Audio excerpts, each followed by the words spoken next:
Siapa yang tidak kenal dengan brand Sony? Perusahaan yang dikenal dengan teknologi canggih mulai dari konsol game sampai dengan ponsel premium. Tapi mengapa pabrikan sehebat dan sekelas Sony tidak menjual ponsel mereka di Indonesia saat ini? Padahal, dahulu Sony pernah menjadi raja ponsel dengan teknologi paling modern dan canggih. Sebelum kita membahas mengapa Sony tidak lagi menjual ponsel di Indonesia, penting untuk memahami perjalanan panjang Sony di industri ponsel global.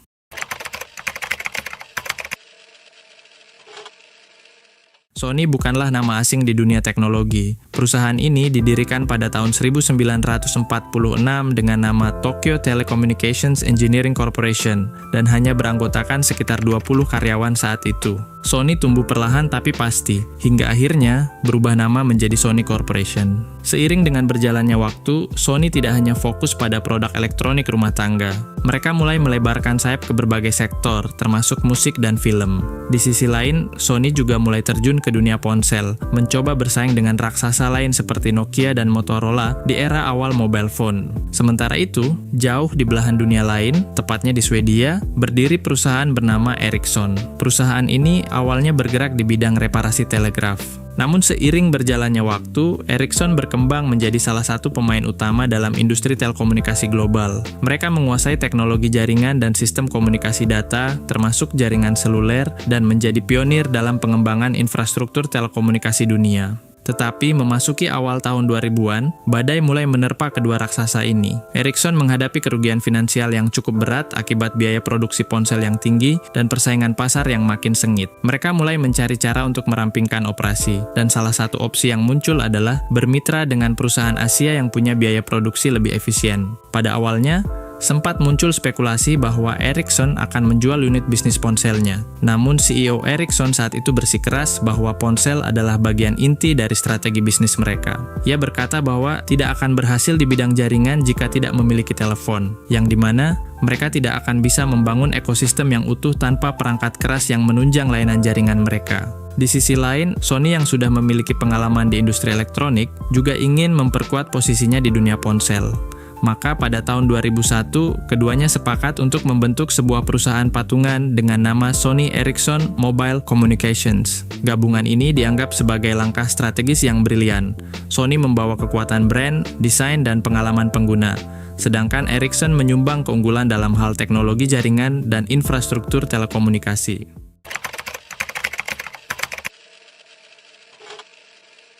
Di awal tahun 2000-an, Sony Ericsson menjadi salah satu pemain utama di industri ponsel global. Kombinasi kekuatan Sony dalam elektronik dan Ericsson dalam teknologi jaringan menghasilkan produk inovatif yang menarik perhatian pasar. Salah satu tonggak penting adalah peluncuran seri Walkman dan Cybershot. Ponsel seperti W800i dan K750i menjadi ikon karena menggabungkan kualitas musik dan fotografi dalam satu perangkat. Di mana K750i dengan kamera 2 megapikselnya dan W800i sebagai ponsel Walkman pertama yang mampu memutar musik hingga 30 jam. Namun kejayaan ini tidak bertahan lama. Memasuki era smartphone, Sony Ericsson menghadapi tantangan besar. Peluncuran iPhone pada tahun 2007 mengubah lanskap industri ponsel. Sony Ericsson terlambat beradaptasi dengan tren ini, terutama dalam mengembangkan sistem operasi yang kompetitif. Mereka masih bergantung pada sistem operasi Symbian, sementara pesaing mulai beralih ke Android dan iOS. Selain itu, strategi pemasaran yang kurang agresif dibandingkan dengan Apple dan Samsung membuat Sony Ericsson kehilangan pangsa pasar.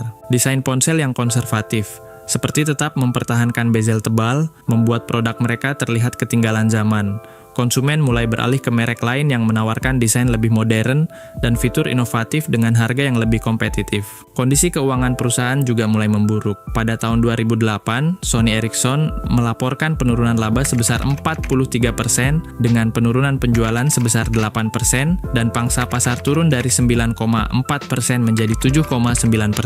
Perusahaan mengumumkan pemutusan hubungan kerja untuk 2.000 karyawan sebagai bagian dari program penghematan biaya. Akhirnya, pada Oktober 2011, Sony memutuskan untuk membeli seluruh saham Ericsson dalam joint venture tersebut seharga 1,05 miliar euro. Langkah ini mengakhiri kemitraan selama 1 dekade dan menandai transisi Sony Ericsson menjadi Sony Mobile Communications. Meskipun Sony Mobile melanjutkan produksi smartphone dengan seri Xperia, mereka belum berhasil mengembalikan kejayaan seperti era Sony Ericsson. Persaingan ketat di pasar smartphone dan perubahan preferensi konsumen menjadi tantangan besar bagi perusahaan. Dulu, Xperia itu cukup punya tempat di hati para pecinta gadget. Apalagi buat mereka yang suka desain minimalis tapi mewah, build quality yang solid, dan fitur kamera yang udah canggih sejak zamannya. Namun, seiring berjalannya waktu, nama Xperia tampak semakin menghilang dari rak-rak toko. Bahkan, di e-commerce resmi pun sudah tidak terlihat lagi. Salah satu alasan paling mendasar adalah soal harga. Pasar Indonesia tuh dikenal sangat sensitif terhadap harga. Mayoritas konsumen lebih tertarik pada smartphone yang memiliki spesifikasi tinggi namun dengan harga yang terjangkau. Sementara Sony dari dulu selalu memposisikan Xperia sebagai produk kelas atas. Kita ngomongin harga launching di atas 8 juta bahkan sampai 12 jutaan untuk model Xperia Z Series. Beda banget sama brand lain yang ngeluarin produk 2 sampai 3 jutaan dengan spek yang mirip atau bahkan lebih unggul di beberapa sisi. Ketika Oppo, Xiaomi, dan Vivo muncul dengan harga miring tapi tampilan menggoda dan fitur yang kekinian, konsumen Indonesia langsung beralih. Dan ini jadi pukulan berat buat Sony. Tapi bukan cuma soal harga. Sony juga kurang gencar dalam urusan pemasaran. Tidak seperti Apple yang rajin bikin hype atau brand-brand Cina yang aktif di media sosial dan endorsement, Sony justru minim promosi. Bahkan banyak calon pembeli yang bahkan nggak tahu kalau Sony masih merilis ponsel baru. Ditambah lagi, inovasi Sony dianggap tidak sesuai dengan kebutuhan pasar.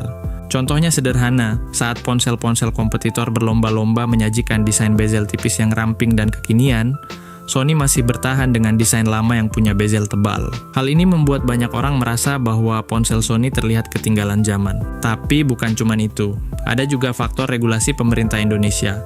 Sejak awal 2017, pemerintah mewajibkan semua produsen ponsel 4G yang ingin jualan di Indonesia untuk memenuhi aturan TKDN, alias tingkat komponen dalam negeri, sebesar 30-40%. Artinya, sebagian isi dari ponsel itu harus dibuat atau dirakit di Indonesia. Nah, Sony waktu itu nggak punya pabrik atau jalur produksi lokal di sini. Jadi kalau mereka mau patuh, mereka harus investasi cukup besar yang tentu saja nggak sebanding dengan potensi penjualan mereka di Indonesia yang memang udah mulai lesu. Mungkin bagi mereka, menginvestasikan waktu dan sumber daya untuk membangun fasilitas hanya untuk pasar yang tidak terlalu menguntungkan, tidaklah sebanding dengan pertimbangan mereka. Dari sisi distribusi dan layanan purna jual juga, Sony nggak bisa dibilang rajin merawat pasarnya di Indonesia. Dibandingkan dengan Samsung, Xiaomi, atau Oppo yang punya banyak toko resmi, bahkan sampai pusat servis di hampir tiap kota besar, Sony justru kayak menghilang. Kalau kita mengintip ke laporan strategi Sony secara global, mereka memang sudah lama menyusun ulang arah bisnis mereka. Di tahun-tahun terakhir, penjualan smartphone Sony secara global terus menurun. Dari yang awalnya bisa jual ratusan juta unit di era Sony Ericsson, turun drastis jadi cuma beberapa juta unit saja per tahun. Sony akhirnya memutuskan untuk fokus hanya di pasar-pasar yang benar-benar menguntungkan dan punya basis fans kuat, seperti Jepang, beberapa negara di Eropa, Taiwan, dan Hong Kong. Sementara negara-negara di Asia Tenggara, termasuk Indonesia, dianggap kurang potensial dan dimasukkan ke dalam kategori defocus market. Artinya, mereka udah tidak lagi mengalokasikan sumber daya besar untuk wilayah ini. Dan bisa dibilang, ponsel terakhir yang mereka jual resmi di Indonesia adalah Xperia Z5 series. Bahkan flagship baru mereka seperti Xperia XZ Premium, Xperia One, atau Xperia Pro nggak pernah masuk secara resmi ke sini. Semuanya cuma bisa dibeli lewat importir. Langkah ini jadi semacam strategi bertahan. Daripada terus membakar uang di pasar yang tidak memberikan keuntungan, Sony lebih memilih mengecilkan skala operasional dan mempertahankan segmen yang loyal. Sony kini tak lagi mengejar kuantitas, melainkan kualitas dengan menyasar kalangan pengguna profesional dan fans setia mereka saja. Sampai saat ini, Sony masih aktif di dunia ponsel dengan merilis smartphone seri Xperia terbaru. Sayangnya, belum ada indikasi bahwa Sony akan kembali secara resmi ke pasar Indonesia. Sejak penarikan resmi pada tahun 2015, Sony belum menunjukkan tanda-tanda untuk kembali, meskipun masih ada penggemar setia yang berharap akan kembalinya merek ini. Namun, harapan tetap ada. Dengan strategi yang tepat, seperti penyesuaian harga, inovasi produk yang sesuai dengan kebutuhan pasar, dan pemasaran yang efektif, bukan tidak mungkin Sony dapat kembali bersaing di pasar smartphone global, termasuk Indonesia. Kalau kalian suka dengan konten seperti ini, jangan lupa untuk subscribe biar nggak ketinggalan cerita menarik lainnya. Dan kalau kalian punya ide atau topik yang pengen dibahas, tulis aja di kolom komentar ya.